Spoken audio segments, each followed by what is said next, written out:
Silly mistakes कैसे हम avoid कर सकते हैं? ऐसा तो कोई है ही नहीं कि कोई बच्चा गलती नहीं करता हो, हम भी, बड़े भी, हर एक व्यक्ति गलतियां करता है, लेकिन हमें अपनी गलतियों से सीखना चाहिए। हमने कई बार ये कहते हुए सुना है, बड़ों से सुना है, आपने हमसे सुना होगा, आपके घर वालों से सुना होगा, हम भी अपने घर वालों से सुनते हैं कि गलतियां कम से कम करो। गलतियां सबसे होती है, लेकिन गलतियों को कम तो किया जा सकता है। यहां पर देख रहे हैं आप थंबनेल में भी, यहां पर मैंने लिखा हुआ है सिली मिस्टेक। उस मिस्टेक में ही मिस्टेक है, कई बच्चों ने उस चीज को गौर भी नहीं किया होगा। तो यहां पर इस चीज को हमें बढ़िया से ध्यान में रखना है कि अब नीट 2025 का जब हमारा एग्जाम आ रहा है, तो हम उस 2025 के एग्जाम में किस तरीके से अपनी नेगेटिव मार्किंग कम से कम करवाएं, ताकि हमारी ओवरऑल नंबर ज्यादा आए और हमारी रैंक बाकियों से बढ़िया आए। तो उसके लिए कुछ बातें जो आपको यहां पर ध्यान में रखनी है बेटा, और अच्छे से सारी बातें ध्यान से सुननी है।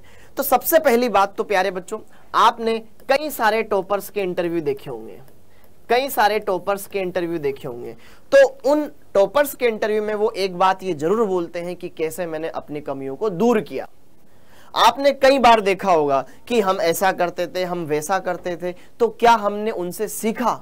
तो वहां पर कुछ ऐसी बातें हैं, कुछ ऐसी बातें वो बताते हैं, उनका एक्सपीरियंस ये कहता है कि हाँ, हमने ये चीजें अवॉइड करी और इसलिए हम बाकी बच्चों से बढ़िया हो पाए और हमारी फर्स्ट रैंक, सेकंड रैंक ऐसे आ पाई।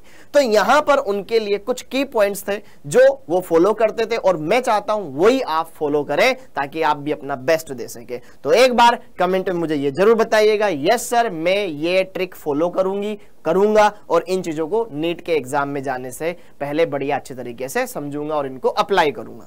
तो सबसे पहली बात तो वहां पर मुझे एक बात ये दिखी, सब जितने भी जो टॉपर्स थे उनकी एक बात थी, वो अपनी मिस्टेक की लिस्ट बनाया करते थे कि मैं जितने भी टेस्ट दे रहा हूं साल भर, उनमें क्या क्या एक नॉर्मल गलती मैं हर बार कर रहा हूं, एक सीक्वेंस है गलतियों का वो मैं हर बार कर रहा हूं। चाहे वो कैलकुलेशन की गलती हो सकती है, चाहे क्वेश्चन को पढ़ने की गलती हो सकती है। क्वेश्चन में पूछा गया था इनमें से कौन से कथन है जो कि असत्य है, नॉट करेक्ट, और मैंने करेक्ट वाले पर टिक करके आ गया। तो ये गलतियां हैं। और दूसरी गलती कि सर हम क्वेश्चन को बहुत जल्दी जल्दी पढ़ते थे, इस वजह से क्या होता था, क्वेश्चन का पूरा मतलब ही समझ में नहीं आता था और हम अधूरा ज्ञान करते ही क्वेश्चन को सोल्व कर दिया करते थे। तो आपके पास आपकी गलतियों का पूरा डेटा होना चाहिए कि मैं किस तरह की गलतियां बार बार दोहरा रहा हूं, क्योंकि वही तो मेरे लिए एक काफी ज्यादा नुकसान वाली बात है जो एग्जाम में जब नंबर आते हैं तब मुझे वो फील होती है।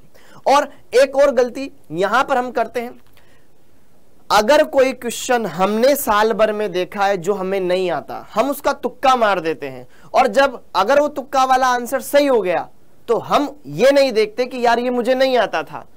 अब वही क्वेश्चन जब एग्जाम में आ जाए वैसे मिलता जुलता, और फिर अगर हम वहां पे तुक्का लगा दे, क्या उसके सही होने के चांस 100% है? नहीं। अगर हम उसकी जगह उस क्वेश्चन को समझ लेते बाद में कि यार ये क्वेश्चन हम कैसे कर सकते थे, ताकि हम मेन एग्जाम में जब आए या अगले टेस्ट पेपर में जब वो क्वेश्चन आए तब हम उसको बढ़िया तरीके से क्लियर कर सके। तो आप सबसे पहले तो इन सबका लिस्ट बनाओ, बढ़िया से इनको एक रजिस्टर में लिखो, सारी बातें आप इनको मेंटेन करते हुए चलते चले जाएं, आपको काफी ज्यादा बेनिफिट मिलेगा बेटा। आप किसी भी टॉपर से पूछ लो, उसका यही कहना है कि हम क्वेश्चन को पहले बहुत कम पढ़ते थे, फिर बाद में हमने क्वेश्चन को पढ़ना सीखा, बढ़िया से क्या पूछा जा रहा है उस चीज को देखना सीखा बढ़िया से अच्छे से, और कैलकुलेशन किस तरीके से करनी है, क्या पूछा जा रहा है, क्या ऊर्जा पूछी जा रही है या ऊर्जा अंतराल पूछा जा रहा है, सारी चीजें हमें बढ़िया से देखनी पड़ी, और तब जाकर के हम इन गलतियों को दूर कर पाए। और उसके बाद एक और गलती, वो गलती क्या, सब तो हम कर रहे हैं लेकिन ओएमआर शीट फिल करने में गलती कर दे रहे हैं। तो यह एक और बड़ा आपके लिए एक ट्रेजेडी हो सकता है कि अगर मैंने किया तो सब कुछ लेकिन ओएमआर गलत फिल कर दी। एक बच्चा, ऐसे बहुत सारे बच्चे हैं जिनके एग्जाम्पल है मेरे सामने, ठीक है, जो अपने मार्क्स बताते हैं कि सर मेरे आराम से 650 मार्क्स आ रहे थे, लेकिन मैंने अपनी ओएमआर गलत फिल कर दी और ये मार्क्स घटते घटते घटते घटते 450 ही रह गए।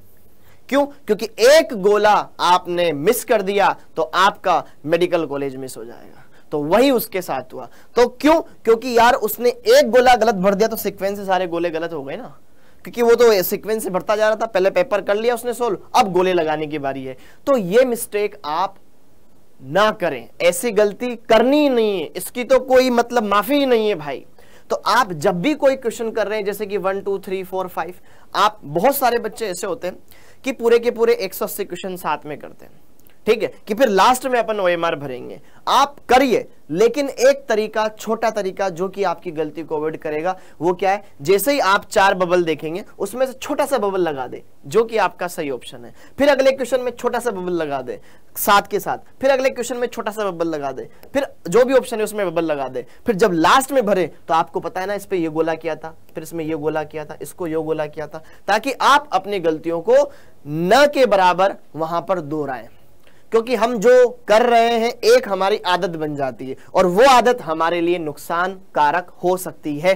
तो हम इन चीजों को ध्यान में रखें और बढ़िया से बढ़िया अपना बेस्ट दें, क्योंकि हमने पढ़ा तो सब कुछ है, लेकिन ये गलतियां ही हैं जो हमारे लिए बार बार मतलब नुकसान वाली बातें दे रही है और हमारे मार्क्स घटा रही है। तो इन चीजों को अगर आप बेटा फॉलो करोगे तो डेफिनेटली आप अपने पूरे के पूरे मार्क्स लेकर के आओगे, जितना आप एक्सपेक्ट कर रहे थे। ओके, बाकी तो सब कुछ है, जो सारी बातें हैं वो आपके सामने है। बढ़िया आपकी यहाँ पे क्लासेस चल रही है, चाहे YouTube की बात करें, बढ़िया से हम आपको हिंदी माध्यम का वो बेहतरीन कंटेंट है जो कि आपको यहाँ पर मिल रहा है, इससे बेहतर कहीं नहीं मिल सकता, ये मैं आपको कह सकता हूँ। ठीक है, तो बढ़िया से अच्छे से बेटा अपने एग्जाम के लिए सारी की सारी प्रिपरेशन करो, पढ़ाई तो कर ही रहे हो, लेकिन इन गलतियों को भी आप अपने आप से दूर करो। ठीक है, एग्जाम में इन गलतियों को न दोहराएं, गलतियां होती है लेकिन गलतियों को कम करने के हम जरूर कोशिश करेंगे।